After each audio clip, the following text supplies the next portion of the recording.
भंडारा जिल्ह्याच्या मोहाडी तालुक्यातील हरदोली येथील महालक्ष्मी पेट्रोल पंपावर एका ग्राहकाने पेट्रोल पंपावर बॉटलमध्ये पेट्रोल घेतला। काही वेळातच बॉटलमध्ये संपूर्ण पाणी दिसून आलं। ही बाब लक्षात येताच त्यांनी संपूर्ण गावकऱ्यांना एकत्र केले व पंप चालकांना जाब विचारला, पण त्याला कुठलाही उत्तर मिळालं नाही।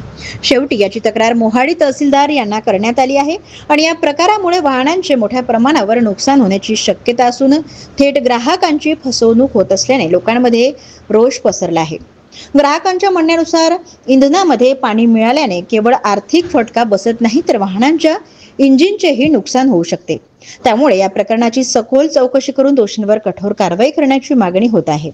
नागरिकांना पेट्रोल खरेदी करताना विशेष दक्षता घेण्याचे आवाहनही करण्यात आले आहे।